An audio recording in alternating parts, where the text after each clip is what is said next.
Hello, I'm your instructor, Andrew Joseph Keith, and in this lesson we're going to talk about mannequinization. Before you watch this video, it'll help if you've already seen the drawing video on mannequinization, structure of the human body. We will be talking about how to apply those same principles to sculpture, and we will be building on previous lessons in the Figure Sculpting Fundamentals course. To paraphrase Stan, mannequinization is the process of using simple, three-dimensional forms to construct a pose.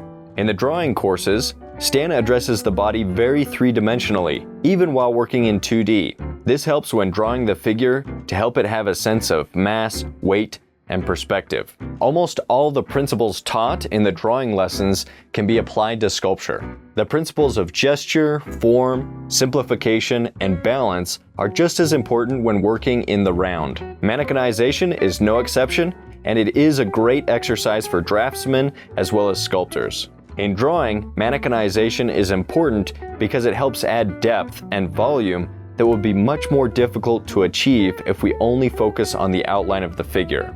When we're sculpting, we're already working in 3D, so the volumes of the figure are already there. So in this case, mannequinization serves a different purpose.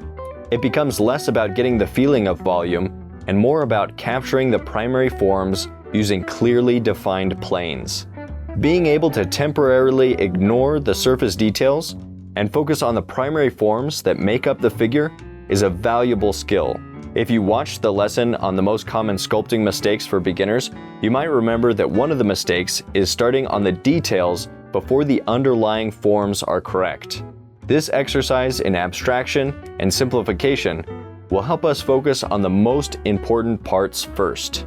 It also becomes easier to observe the angles of the pelvis, the rib cage, and the head when using boxes and cylinders. I used to believe that abstraction was just something that artists use that didn't have the skills required to represent the figure naturalistically. Made sense to me.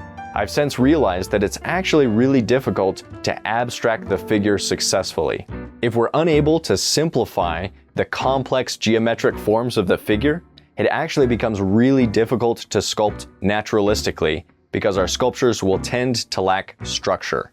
We've already talked about the lummus head, the egg of the rib cage, and the box of the pelvis. So if you've watched those lessons and done the exercises, you've already got a head start on the mannequin. If you don't know what I'm talking about, be sure to go back and watch those lessons. The process that was used to create the lummus head, the egg of the rib cage, and the box of the pelvis is the same process of mannequinization. We now want to apply a similar type of simplification to the entire figure. There's an infinite number of ways that the figure can be simplified and abstracted.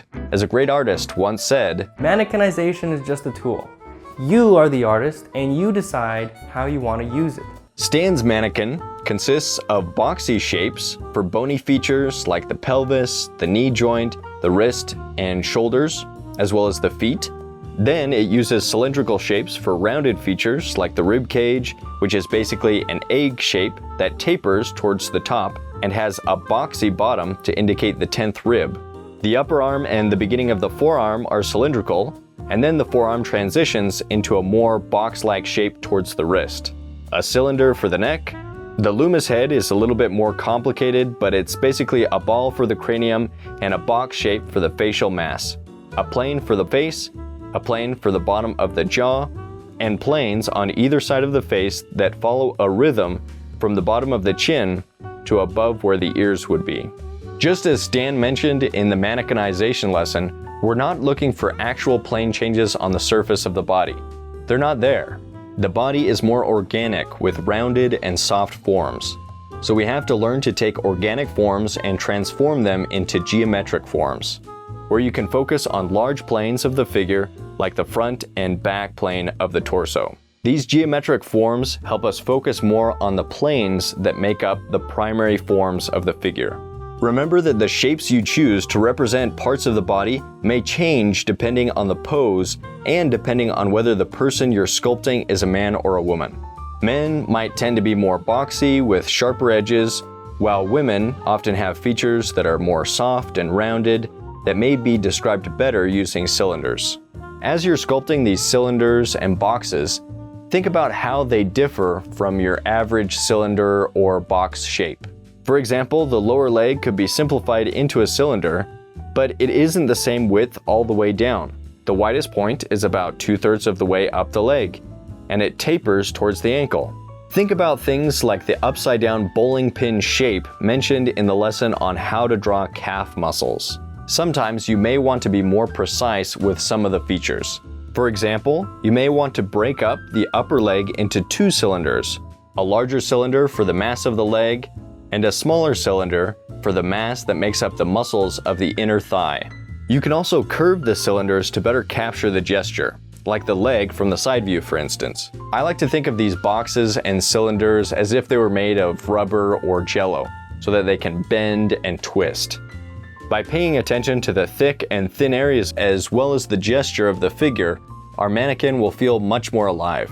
Okay, now that we understand some of the principles and things to keep in mind, let's talk about the specifics of this assignment. I recommend doing this exercise with a small armature, say around 6 inches tall, by using 1/2 inch scale for our cranial units and a thin 20 gauge aluminum wire. If you only have 12 gauge or 14 gauge aluminum wire, you may have to go a little bit bigger than 6 inches for the armature, but I don't recommend going too big because the larger it is, the more time it will take to develop.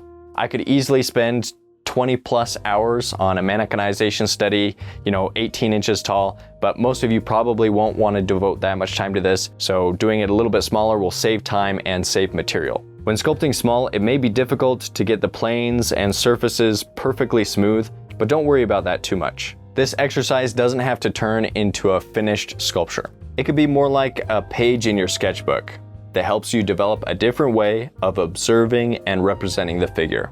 Approach this study as we've outlined so far in the course. You can take your own references of a pose you'd like to mannequinize, or use some of the references in the link below.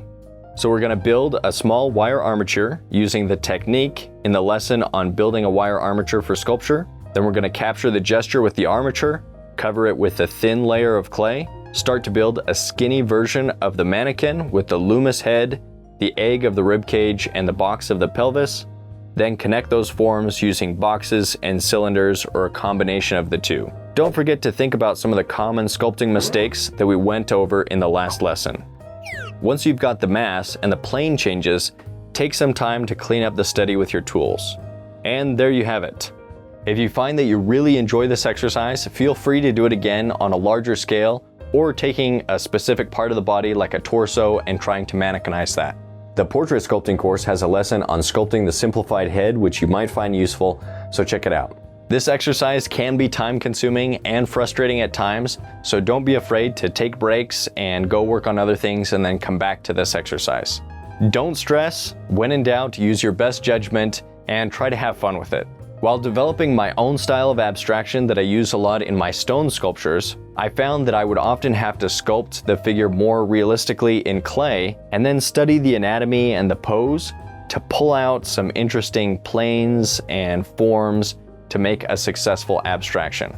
I learned that it is very easy to abstract the figure poorly, and it is very difficult to simplify and abstract in a way that adds to the figure instead of detracting from it. Remember, modification without understanding is distortion.